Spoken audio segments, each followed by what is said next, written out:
working to connect a region of over 600 million bridges between our lands.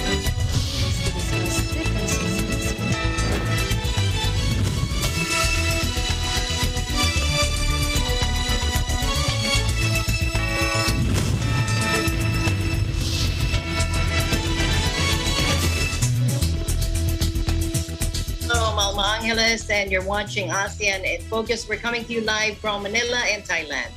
Hello, Esther. Hi, Alma. I'm Esther Odanga from EBC Thailand Bureau, bringing you the news in the dynamic ASEAN region. On today's headlines. Strong earthquake hit off the Philippines main island Monday, but there were no immediate reports of damage according to the U.S. Geological Survey.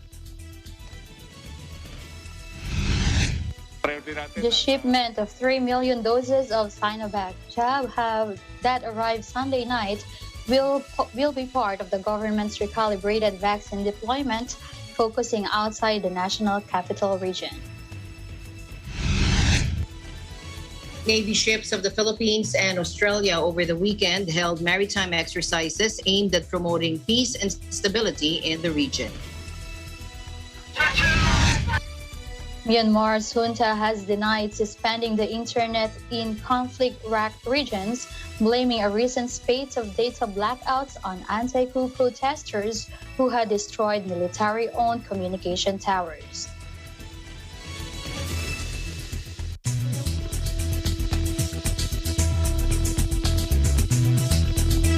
Here in the Philippines, the strong earthquake hit off the Philippine main island Monday, but there were no immediate reports of damage, according to the U.S. Geological Survey and local officials.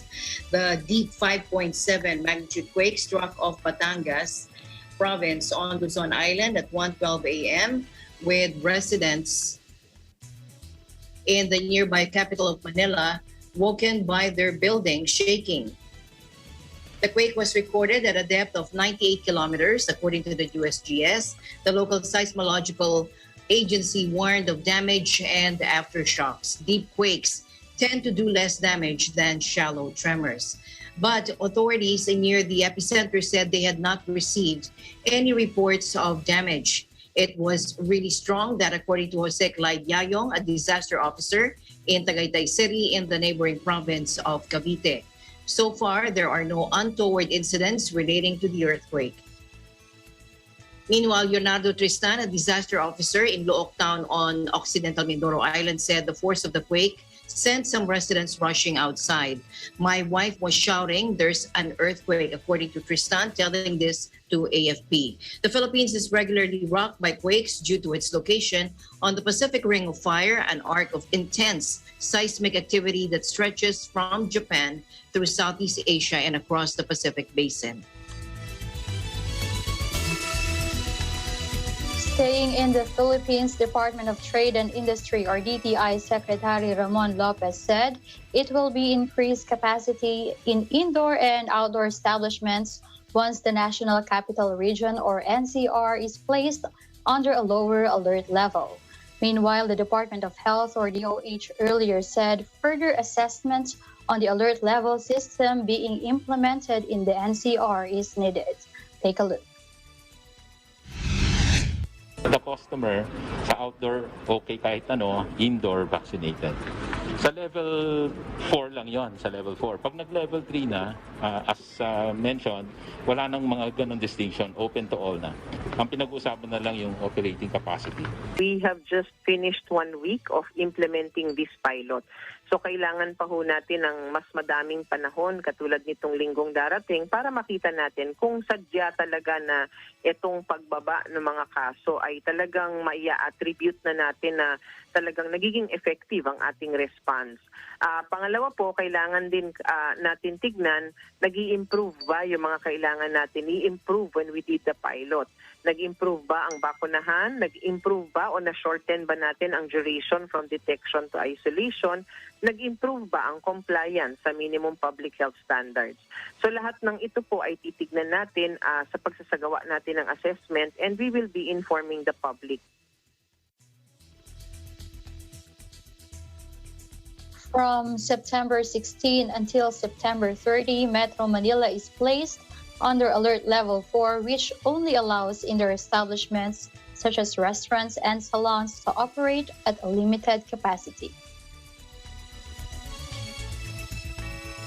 Meanwhile, the Department of Health assured that the quality of all personal protective equipment, or PPEs, including face shields, has undergone inspection before these are delivered to the country's healthcare workers. Now, the statement came after an executive of Pharmaceutical Corporation, one of the suppliers able to bag a government deal for the PPE procurement, confirmed that the company tampered with the expiration date or shelf life of its face shields. Let's listen in.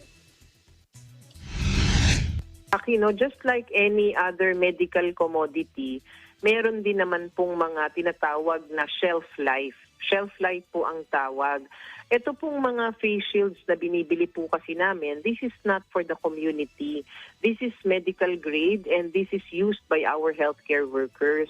So ito pong mga face shield na ito, meron ho siyang mga parte na maaring magkaroon ng deterioration over time. So katulad po ng mga face shield na ibang nabibili for our healthcare workers, meron ho siyang parang foam na nakadikit dyan para hindi masakit para sa mga noo ng ating healthcare workers. At ito pong mga foam na ito, over time, napopulverize po yan nadudurog.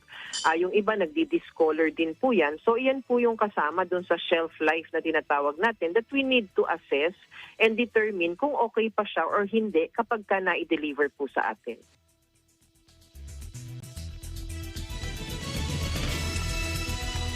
Now let's go over to Thailand, where Phuket revamps health surveillance measures to attract more domestic tourists. We have more from Ian Celada. Hi, Ian. Hi, Esther. How are you? Good. Go ahead, Ian. Sure. Yes, Phuket is given a new way to monitor the health of individuals to bring more tourists in the island and to reduce the workload of frontliners that screen the visitors.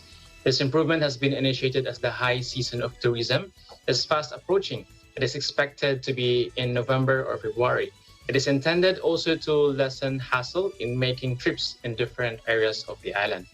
When the Phuket Sandbox is set in motion in July, beyond 30,000 people have traveled under this program.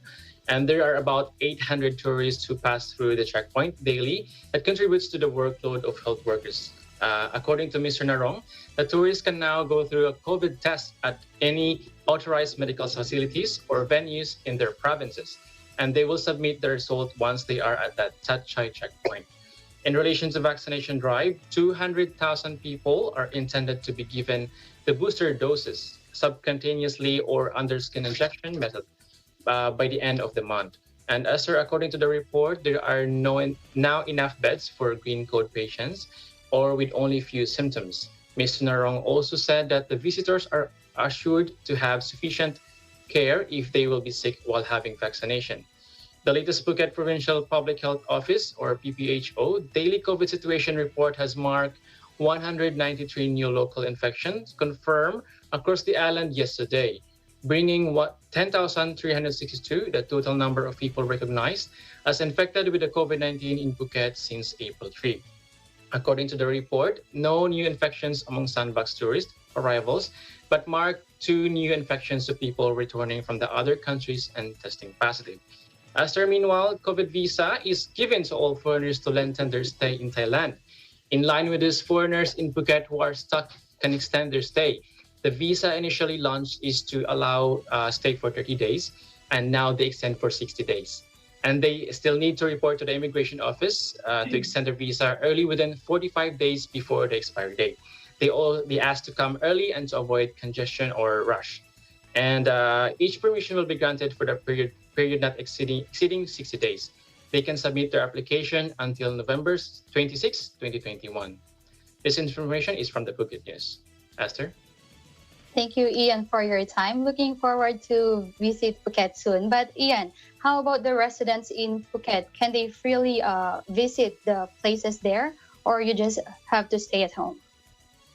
For now, actually, we can still go out, but we just need to follow the protocols as well. So like hand sanitizing and social distancing as well. So it's still the same. We can still go out, but we have some like limited or time. We set a time for it. Yeah, because actually right now is the cases is still up, and but yesterday is just going down to like before last week is 200 plus, but now it's going down. So hopefully it's going to be better soon, and then we can, especially for this coming November, and the tourists will come, especially for domestic and international as well. Okay, so looking forward for more updates from you, Ian. Stay safe there in Phuket and stay healthy. Sure, you too, Esther. Thank you very much. Reporting live from Phuket, Thailand. This is Ian Salada, and we live in interesting times. In other news, a total of 141 Buddhist monks and lay people at 151 pagodas in Phnom Penh tested positive for COVID-19 over the first 2 days of the 15-day Kumbh Ben festival, where before it was suspended for fear of large-scale outbreaks. Now, Municipal Department of Cults and Religious Director Tep Kom Kea confirmed to the Post, the Phnom Penh Post on September 26 that 97 of the 141 people are monks. He also said they suspended the festivities. Meanwhile, Cambodian Buddhists observe Kumbh Ben for 15 days this year from September 22 to October 6, with the principal festivities celebrated from October 5 to 7. Now, Prime Minister Hun Sen has appealed for public understanding of his decision to suspend this religious festival. He said it was a tough decision made to avert disaster and save the people's lives. Going back to the Philippines, the shipment of 3 million doses of the Sinovac jab that arrived Sunday night will be part of the government's recalibrated vaccine deployment, focusing outside the National Capital Region. National Task Force, or NTF, against COVID-19 Chief Secretary Carlito Galvez Jr. said that the government-procured jobs will be delivered to regions outside the NCR. To date, the country has received 69,699,340 doses of various brands. Let's take a look. Priority natin ang Region 4A, Region 3, Region 6, Region 7, Region 11, Region 2, Region 1, and also Region 9. So mga regions at saka mga provinces ang patpadala natin ito. At ang nakita natin yung iba naman sa Manila, pang second dosing lang ang ginagamit natin. We are looking at the possibility na before the end of October, baka makuha na nila yung more or less 90% ng kanilang targeted population, adult population. Galvez welcomed the China-made jobs with Department of Health Undersecretary Carolina Taino at the Ninoy Aquino International Airport Terminal 2 in Pasay City. So far, the Philippines has already administered 43,815,426 doses nationwide, 23,609,600 first shots, and 20,205,826 second doses, which represent about 26% of the target 70 million. More pandemic news, the U.S. government is committed to donating an additional 800,000 doses of COVID-19 vaccines to Indonesia through the global COVAX mechanism. Take a look. Now, Indonesia's Minister of Foreign Affairs, Retno Marsudi, announced this while delivering a virtual press statement regarding the activities in New York on Saturday. The vaccine donation will result in the addition of 12,665,060 doses of vaccines that Indonesia had earlier received from the U.S. U.S. President Joe Biden had announced at the virtual COVID-19 Global Summit on September 22 that the U.S. will donate an additional 500 million doses of the Pfizer-BioNTech vaccine. The donations will be sent to low and middle-income nations worldwide from January next year. The commitment brings the total number of vaccines donated by the U.S. to over 1.1 billion doses. Meanwhile, Singapore will send 122,400 doses of COVID-19 vaccine made by AstraZeneca and 200,000 antigen test kits to Thailand in a vaccine swap agreement. Tani Sangrat, Director General of Foreign Ministry's Information Department, said the cabinet resolved on September 21 to accept the 122,400 doses of AstraZeneca vaccine from Singapore under a bilateral agreement on COVID-19 vaccine swap to mutually support disease control efforts. Under the agreement, Thailand will return the vaccine to Singapore later.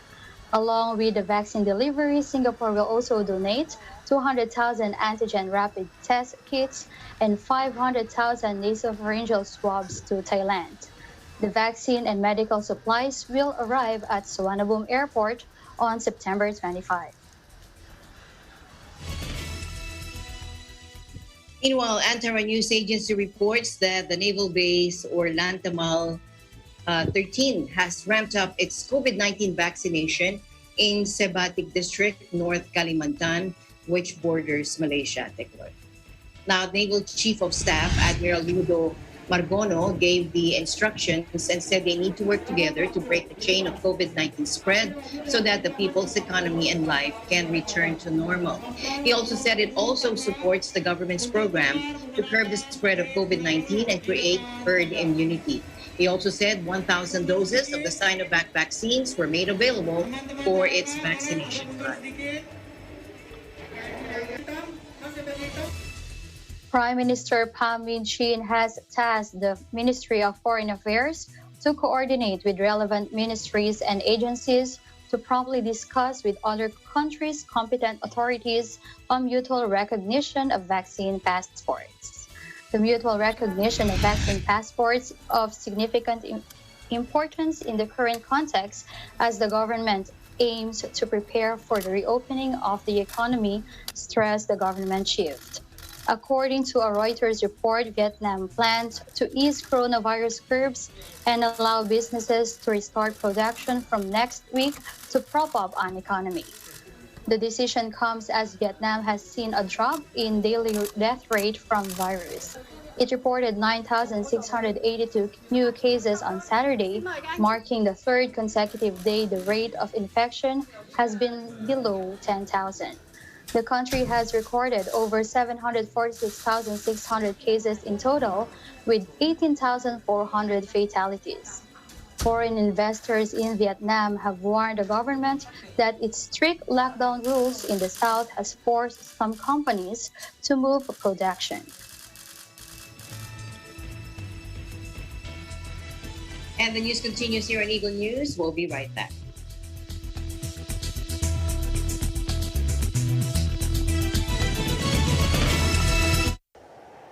Innovation, digital disruption, globalization.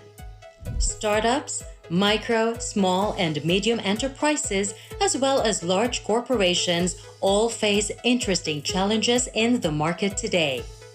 Peek into the world of exciting opportunities and partnerships to drive growth with the latest business news and information. We are open for business. Your weekly dose of entrepreneurial inspiration to update you on the latest developments in the world of business. Get up close and personal with CEOs and thought leaders to help you discover valuable insights, sharpen your instincts for smart decision-making with the latest markets and economic trends, disruptive ideas, global innovation, social entrepreneurship, and other leading-edge business ideas. Join the conversations to create a more vibrant environment for entrepreneurship. Catch Open for Business, from vision to action.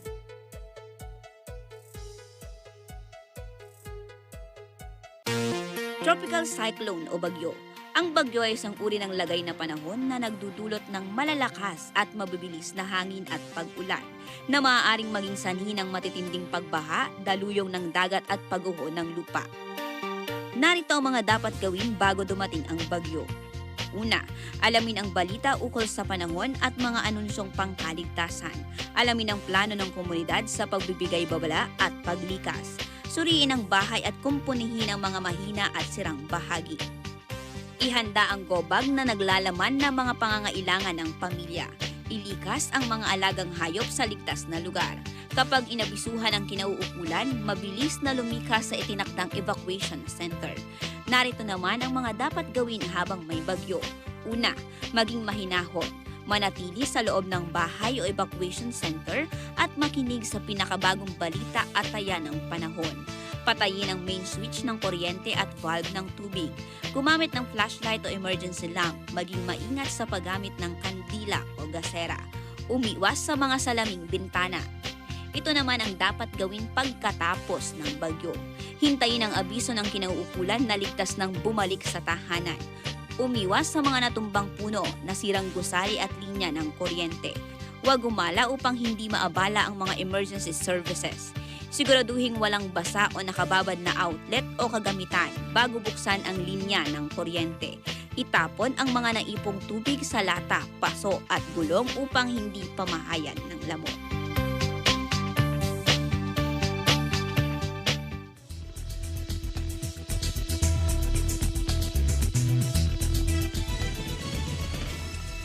Welcome back. Navy ships of the Philippines and Australia over the weekend held maritime exercises aimed at promoting peace and stability in the region. Take a look. Now, the Philippine Navy's second missile frigate, the BRP Antonio Luna, or FF-151, participated at sea phase of exercise Lumbus 2021 with 2 Royal Australian Navy vessels on Saturday for the Maneuver Exercise Division tactics and formations in column and abreast using NATO-coded messages. Exercise Lumbus is a bilateral Australia-Philippine exercise. The exercise focused on high-end training and interoperability that will benefit both nations and increase maritime domain awareness and force generation. After the series of maneuvers at sea, the 2 ran ships along with tanker HMAS Sirius docked in Manila for a 3-day visit, which is part of Indo-Pacific Endeavour 2021 or IPE21. In a news release, Australian Ambassador Stephen Robinson said Australia was very pleased to have IPE21 in the Philippines. IPE21 is Australia's flagship regional engagement activity and a demonstration of Australia's support for a peaceful, inclusive, and resilient Indo-Pacific region with ASEAN at its core. Since late August, the IPE21 task group has engaged in a program of at-sea activities, training programs, and capacity building with Australia's partners in the region. IPE21 in the Philippines will run from September 26th to the 29th. In other news, Myanmar's junta has denied suspending the internet in conflict-racked regions, blaming a recent spate of data blackouts on anti-coup protesters who had destroyed military-owned communication towers. Some in the anti-coup movement formed local People's Defense Forces in their townships to fight back, and in recent weeks destroyed several communication towers belonging to military-owned Mytel in western Chin State. Reports of an internet and data blackout, particularly in regions where local defense forces and military are locked in conflict, emerged soon after. On Sunday, anti-coup fighters told AFP that telecommunication services in Pinlebu, Kowloon, and Wunto townships in northern Sagaing region, where clashes with the military have been fierce, were down since the early hours of the day. Another local defense force member said they could no longer reach their fighters in Pinlebu. The junta's foreign ministry on Saturday denied that the State Administration Council, as the military regime dubs itself, was responsible. The ministry said in a statement, quote, "In fact, the recent internet connections were disrupted due to the terrorist acts such as destroying of communication towers by terrorist groups," unquote. In other news, Philippine National Police or PNP Chief General Guillermo Eleazar has designated Major General Alex Sampanga as the new director of the PNP Academy or PNPA following the death of another cadet.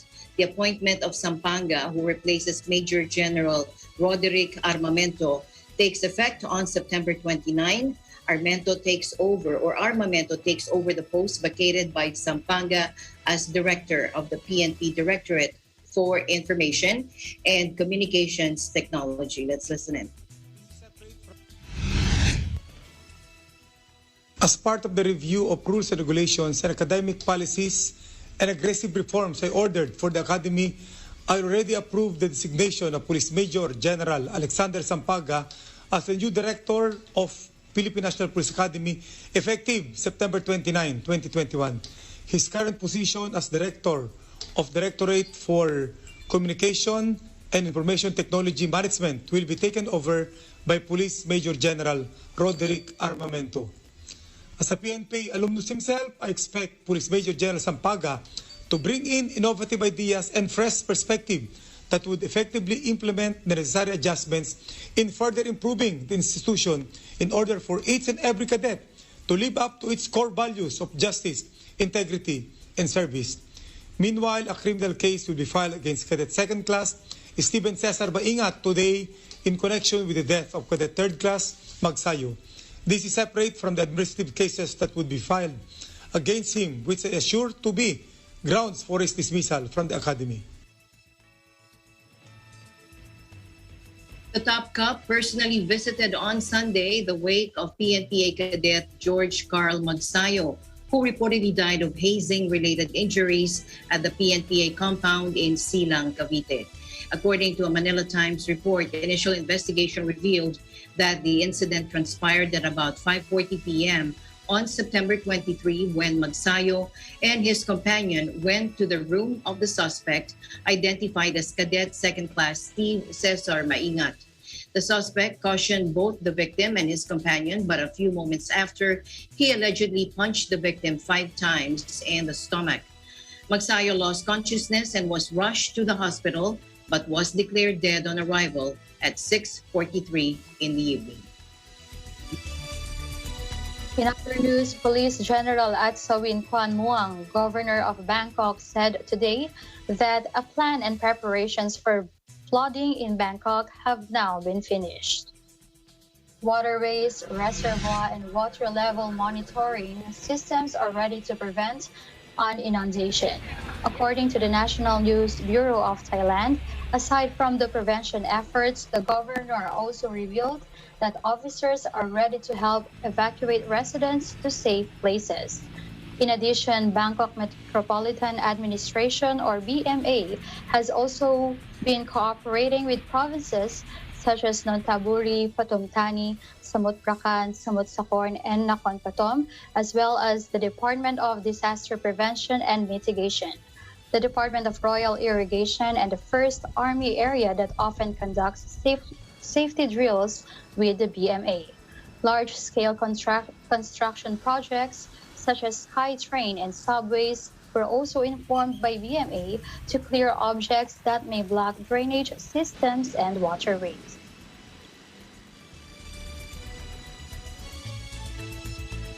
Don't go away. Alma and I will be back after a short break.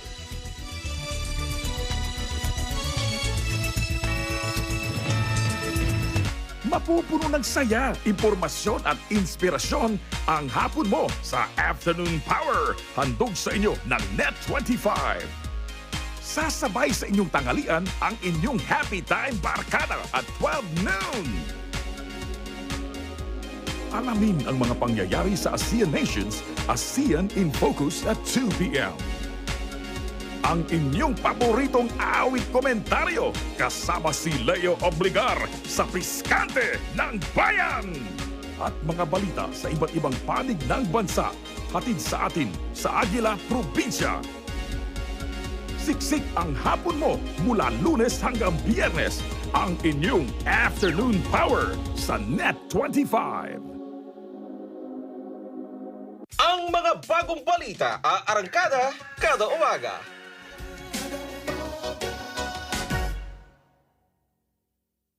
Iba't ibang sakuna at kalamidad ang nararanasan ng bansa. Kapag may banta ng panganib, kailangang maging alerto at kung kailangang lumikas ay magtungo sa ligtas na lugar.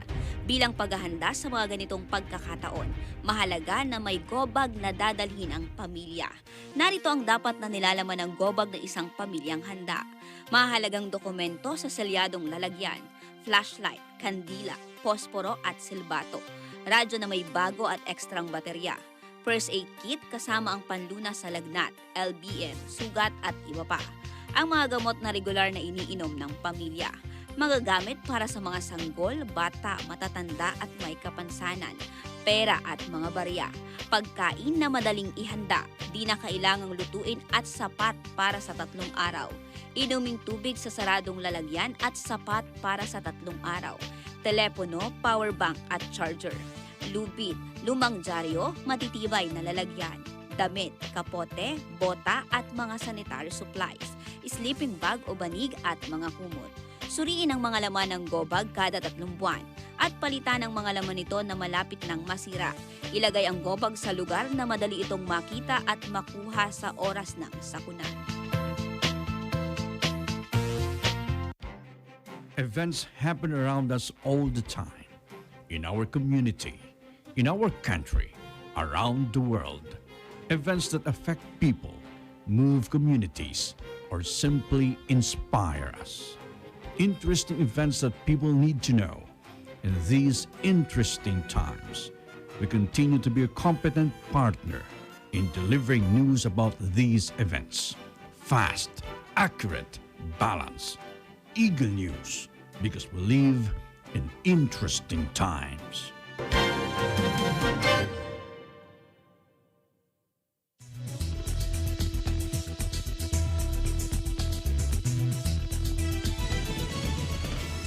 Welcome back. The Electric Vehicle Association of the Philippines, or EVAP, is still optimistic with the growth of the industry as long as key government policies will be in place.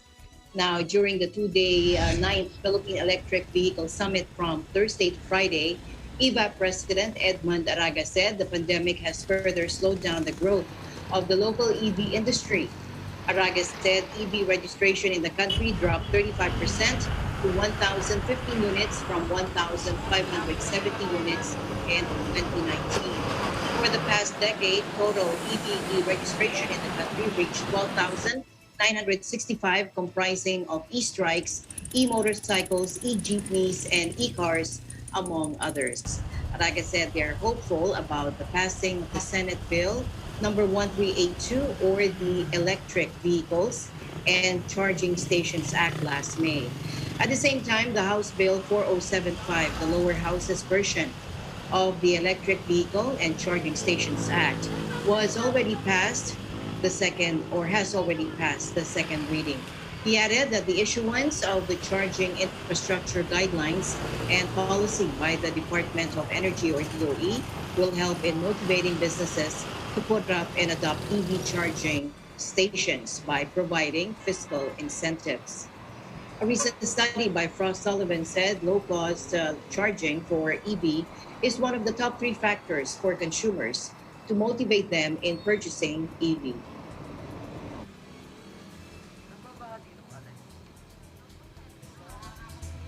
The Philippines' economic growth in 2021 and 2022 will be supported by sustained growth in public infrastructure spending, improving consumer confidence, and progress in the National Coronavirus Disease, or COVID-19 vaccination program.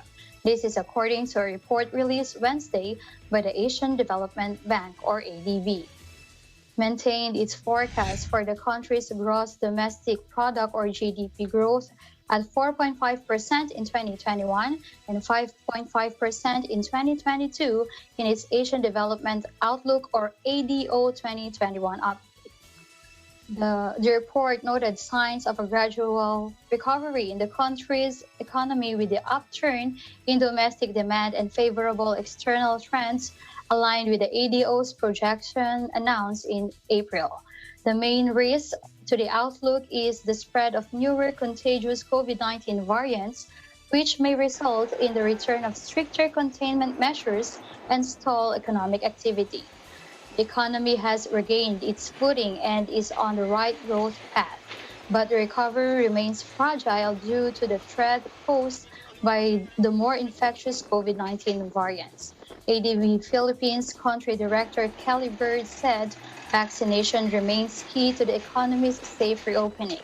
We are actively supporting the government's effort to achieve its national vaccination targets through our health-related assistance.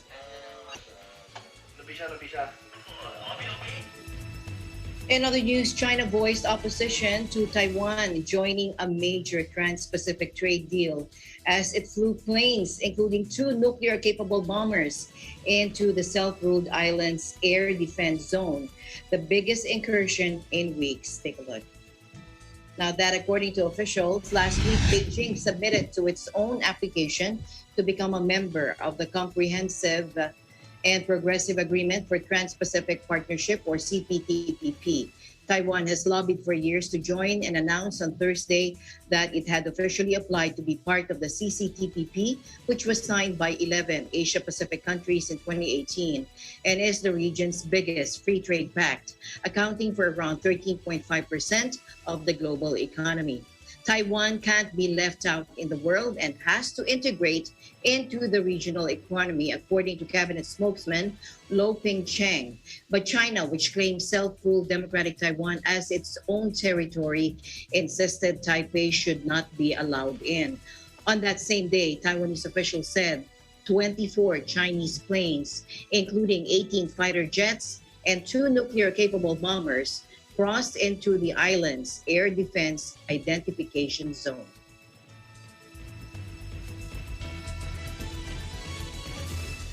And the news continues here on ASEAN in Focus. Esther and I will be back right after this.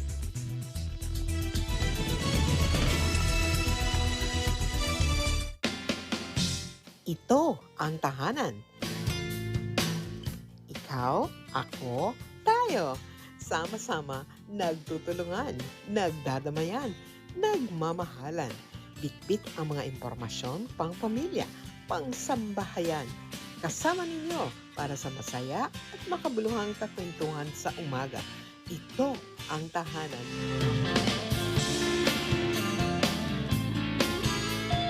Ang resolusyon na ito ng IATF ay pinagtibay din ng ating Pangulo. Paano pa natin mapapanatili ang ating pagiging malikhain?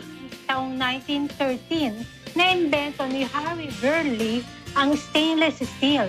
Nako, bago tayo magpabakuna, kailangan maaliw namin kayo kasi alam namin yung iba, afraid magpabakuna. Itong mga... Mula sa Net25, Radyo Agila, araw-araw. Tara na all! Ikaw, ako, tayo. Factual. We have to defeat the virus everywhere. Timely information. Balanced. Not only in the country, but also abroad. I'm certain of one thing. Interviews that people need to know. Know the important updates in Asia in ASEAN in Focus.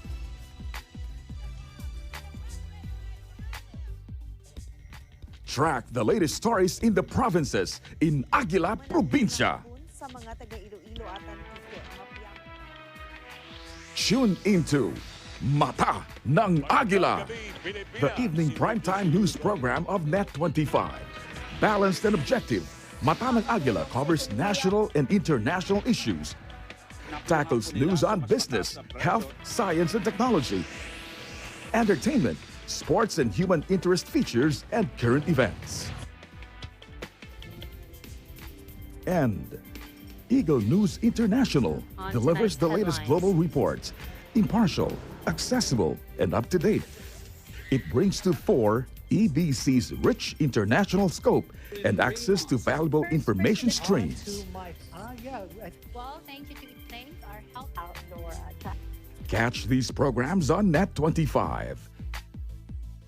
You can also watch our news programs through eaglenews.ph and Eagle News Facebook page and YouTube channel. Hey there, Arnie Aquino here at Hatley Castle, one of the filming locations for the X-Men series. Don't forget to tune in to Digital Nest only on Net25.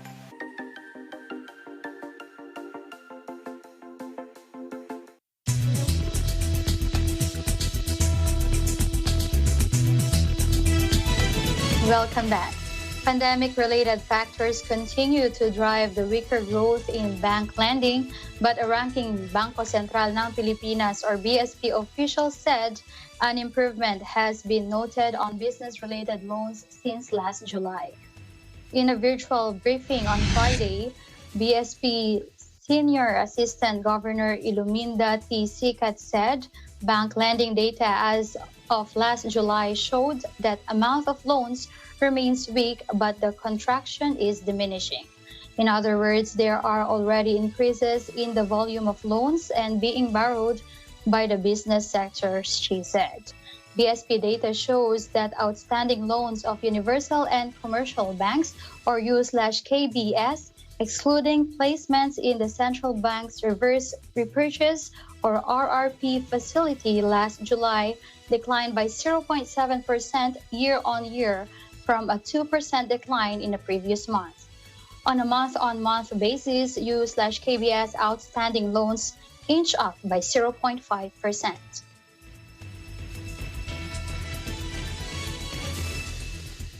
Meanwhile, the pandemic losses, it estimated of over 41 trillion pesos in 4 decades, could be the worst case scenario for the Philippines, particularly if mistakes committed in 2020 are repeated this year and onward. That according to the National Economic and Development Authority on Sunday. Now, on Saturday, Socio-Economic Planning Secretary Carl Kendrick Chua said the pandemic and the government-imposed lockdowns could imperil the economy for the next 40 years.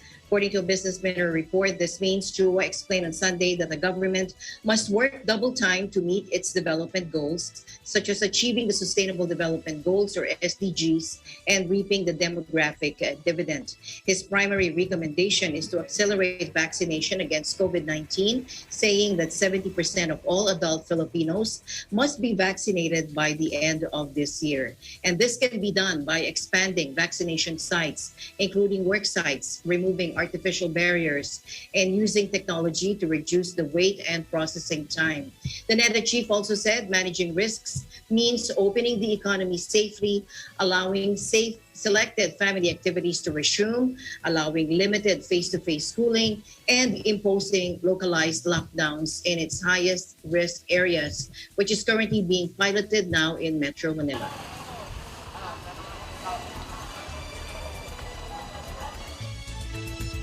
The Department of Environment and Natural Resources, or DENR, has welcomed the term extension of Boracay Interagency Task Force, or BIATF, until June 30, 2022 through Executive Order, or EO number 147, signed by the President Rodrigo Roa Duterte on September 14.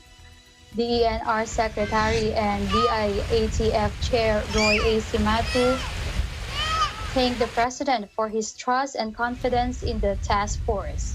The task force, co-chaired by the Department of Tourism and Department of Interior and Local Government, was created on May 8, 2018 under EO number 53.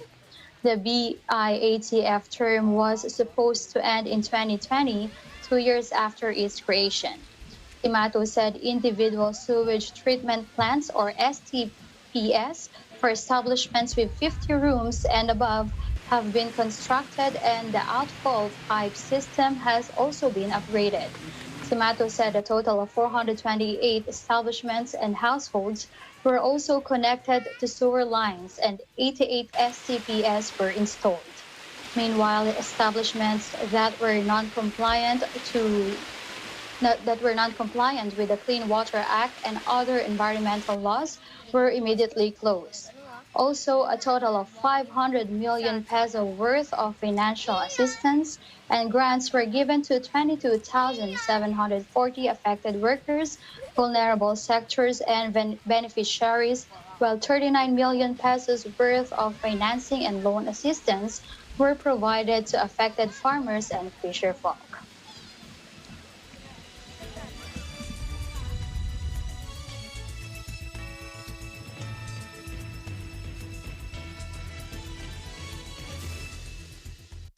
It would be nice to go to the beach. Yes, I miss going to the beach too, and I would love to go to Boracay. There are nice beaches there over in Thailand, yeah? Yes, yes. Try to visit here too, Alma, when everything is fine. What beaches are good there in Pattaya, for example? There are in Pattaya. I haven't actually visited any beaches yet, but I have been to James Bond Island. I think it's in Thailand. It's in the south area near Phuket, Thailand. So it's beautiful. It's nice. Maybe soon. Yes, visit us here, Alma. Thank you very much, Esther, for keeping me company today. As always, keep safe. It's always my pleasure, Alma, and that's the latest news in the Southeast Asian nations. Stay updated about the ASEAN region.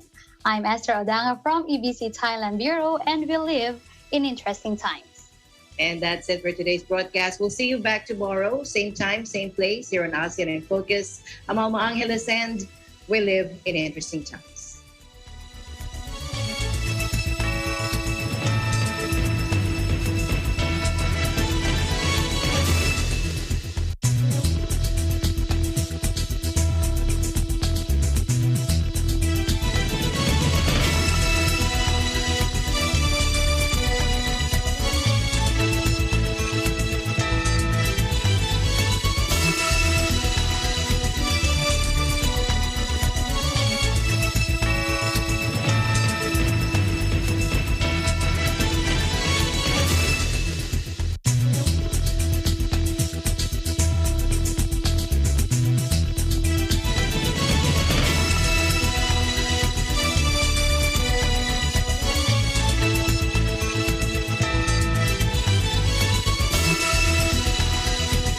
Mapupuno ng saya, impormasyon at inspirasyon ang hapon mo sa Afternoon